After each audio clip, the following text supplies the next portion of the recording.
علیہ الصلوۃ و تسلیم کے پیارے دیوانوں، آقا کریم صلی اللہ علیہ وآلہ وسلم، آج اگر عورت بیمار پڑ جائے، اگر بیوی بیمار پڑ جائے تو لوگ دوسری عورتوں کے ساتھ ناجائز تعلقات قائم کر لیتے ہیں۔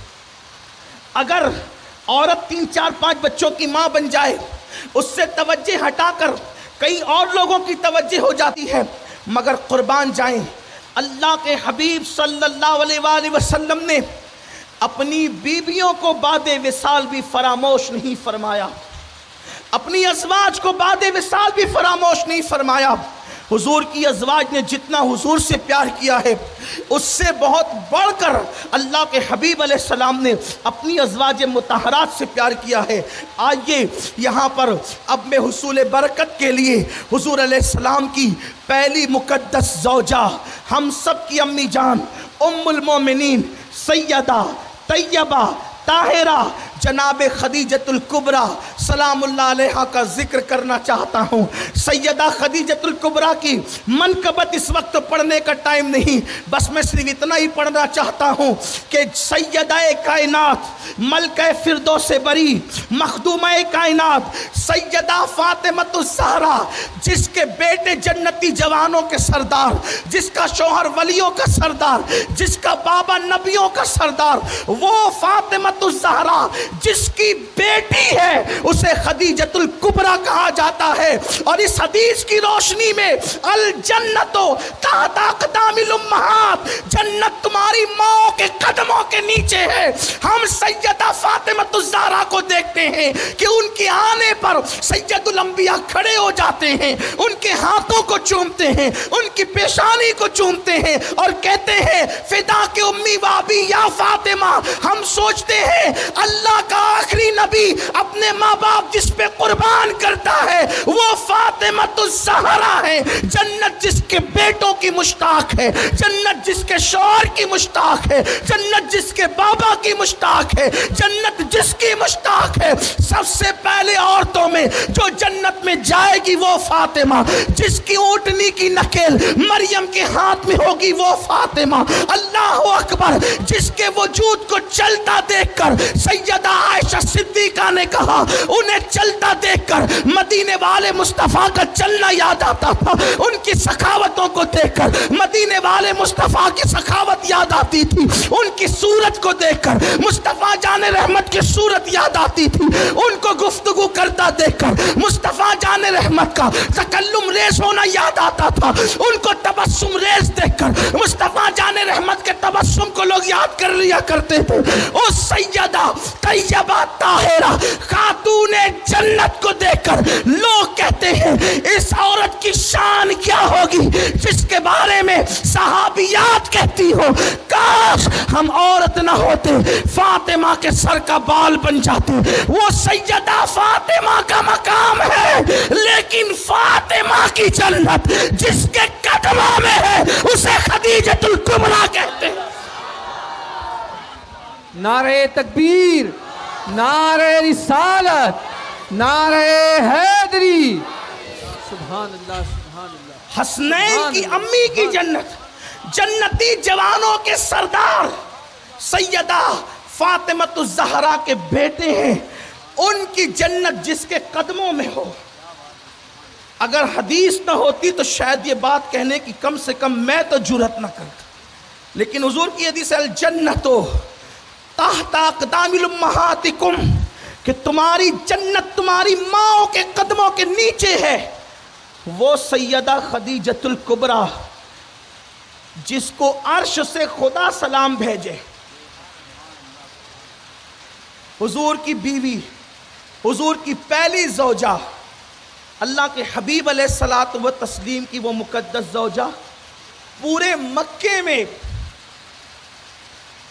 جب زنا، بدکاری اور عریانیت عام تھی تب بھی خدیجۃ الکبریٰ کو طاہرہ کے نام سے یاد کیا جاتا تھا، طیبہ اور طاہرہ کے نام سے یاد کیا جاتا تھا۔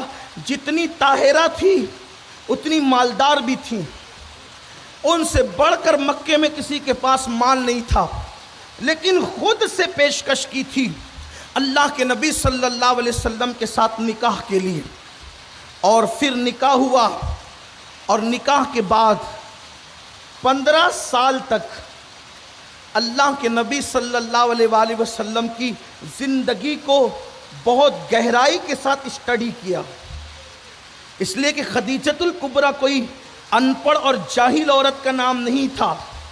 خدیجۃ الکبریٰ کا خاندان پڑھا لکھا خاندان تھا۔ ان کا کزن ورقہ بن نوفل وہ کتابوں کے، آسمانی کتابوں کے عالم تھے، اور سیدہ خدیجۃ الکبریٰ کے پاس بھی اس علم کا خزانہ موجود تھا۔ اللہ کے نبی کی زندگی کو انہوں نے اسٹڈی کیا 15 سال تک، اور ان 15 سال کے بعد جب اللہ کے حبیب علیہ السلام نے ارشاد فرمایا کہ مجھ پہ وحی آئی، تو سب سے پہلے اگر کسی نے تصدیق کی ہے تو وہ سیدہ خدیجۃ الکبریٰ ہے۔ مطلقاً پوری کائنات میں اظہار نبوت کے بعد سب سے پہلے کسی نے رسول اللہ کا کلمہ پڑھا ہے، امت کا اجماع ہے، وہ سیدہ خدیجۃ الکبریٰ ہے، سب سے پہلے نبی پر کلمہ پڑھنے والی۔ اب آئیے، نبی کا سب سے پہلے کلمہ پڑھنے والی ماں خدیجہ، حضور کے ساتھ سب سے پہلے نماز پڑھنے والی ماں خدیجہ، اسلام کے لیے سب سے پہلے مال قربان کرنے والی ماں خدیجہ، اسلام کے نام پر سب سے پہلے حضور کی دھاڑس بندھانے والی ماں خدیجہ، حضور علیہ السلام کو سب سے پہلے تسلیاں دینے والی ماں خدیجہ، حضور علیہ السلام جب پتھر کھا کے گھر آتے تھے تو زخموں پہ سب سے پہلے اپنے دوپٹے سے پٹیاں باندھنے والی ماں خدیجہ۔ اللہ اکبر! حضور علیہ السلام جب آ کر گھر میں بیٹھ کر یہ کہتے تھے اس قوم کا کیا ہوگا کہ میں ان کو جنت کی طرف بلاتا ہوں، یہ مجھے زخمی کر دیتے ہیں، تو اس وقت خدیجۃ الکبریٰ کے جملے یہ تھے، یا رسول اللہ غم نہ کریں، آپ کا مشن پوری دنیا میں غالب ہو کر کے رہے گا، آپ دین حق لے کر کے آئے ہیں۔ حضور علیہ السلام کو تسلیاں دینے والے۔ اس سے پتا چلا، یا ایک خاص بات، اس سے پتا چلا کہ اگر یہاں بہنیں موجود ہیں تو اماں خدیجۃ الکبریٰ کی زندگی کو دیکھیں کہ ایک بیوی کا رول کیا ہوتا ہے شوہر کے غموں کے ماحول میں۔ جب شوہر ٹینشن میں ہو، جب شوہر باہر سے تھک کر آئے، جب شوہر غمگین ہو کر گھر آئے، اس لیے کہ باہر کے جھمیلے شوہر کو تھکا دیتے ہیں، باہر کے جھمیلے شوہر کو غمگین کر دیتے ہیں، باہر کے جھمیلے شوہر کو مایوس کر دیتے ہیں، تو بیوی سچی وہ نہیں ہے جو ٹینشن کو مزید بڑھا دے۔ ام المومنین بتا رہی ہیں کہ جب تمہارا شوہر باہر کے جھمولے سے تھک کر کے آئے تو ٹینشن بڑھانا بیوی کا کام نہیں ہے، بلکہ تسلی کے جملے کہہ کر اس کے ٹینشن کو ہلکا کر دینا، یہ ام المومنین خدیجۃ الکبریٰ کی سنت ہے۔ وہ دھاڑس بندھانا، وہ ہمت بندھا، حالانکہ حضور کی ہمت کی طرح تو کسی کی ہمت نہیں تھی، مگر یہ خدیجۃ الکبریٰ کا حصہ ہے کہ وہ اللہ کے حبیب علیہ الصلوۃ والتسلیم کو تسلی والے جملے کہا کرتی تھی۔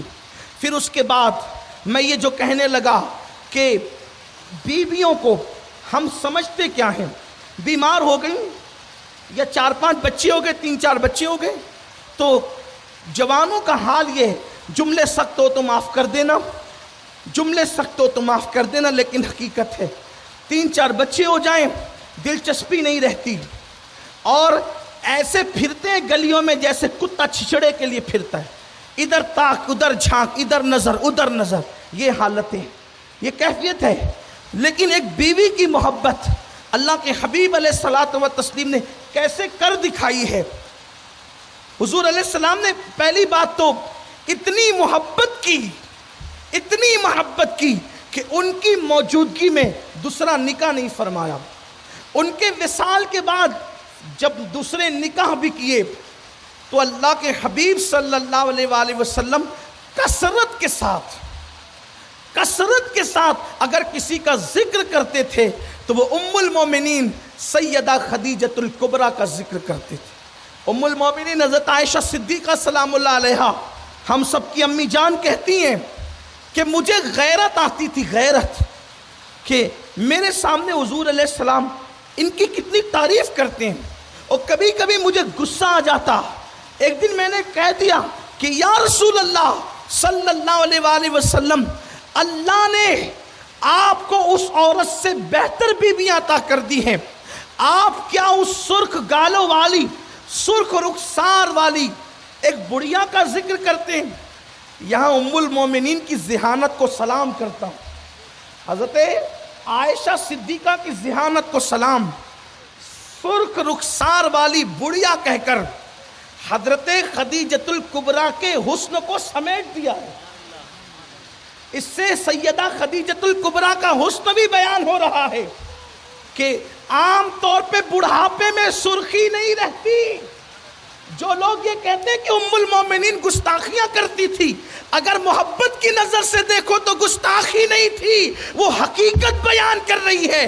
بڑھیا سرخ رخسار نہیں رکھتی، جوانی ڈھلتی ہے تو سرخی بھی ختم ہو جاتی ہے، ورنہ لوگ اپنی جوانی کی ابتدا کی تصویریں دیکھیں اور بڑھاپے کے وقت کا چہرہ دیکھیں، بڑھاپے میں چہروں پہ جھریاں پڑ جاتی ہے، لیکن یہ خدیجۃ الکبریٰ کی شان ہے، ان کی کرامت ہے کہ بڑھاپے میں بھی اللہ نے ان کے حسن کو برقرار رکھا تھا، اور فرمایا اس سرخ رخسار والی بڑھیا کی آپ اتنی کیا تعریف کرتے ہیں؟ اللہ اکبر، اتنا سننا تھا۔ دیکھو اب یہاں حال تو یہ کہ بیوی میکے چلی گئی تو اماں کے پاس، بہن کے پاس، پڑوسی کے پاس بیوی کی گٹھری لے کر کے بیٹھ گئے کہ وہ تو ایسا کرتی ہے، وہ تو ویسا کرتی ہے، وہ تو ویسا کرتی۔ وہ شوہر کیا شوہر ہے یار جو بیوی کی برائی بیان کرے؟ قرآن کہتے ہیں ہننا لباس لکم وانتم لباس لہنہ، کہ بیوی شوہر کا لباس، شوہر بیوی کا لباس ہے۔ وہ پنچایت میں گانٹھ کھولنے کے لیے نہیں ہے کہ جمعہ کرنے جاتی ہے تو اتنے بجے آتی ہے۔ تو نے رسوا کس کو کیا ہے؟ اس کو تو پکانا نہیں آتا، تو نے رسوا کس کو کیا ہے؟ اس کو تو بچے سنبھالنے نہیں آتے، تو نے رسوا کس کو کیا ہے؟ حیرت کی بات ہے، جو تیرا لباس ہے تو نے اسے رسوا کر دیا۔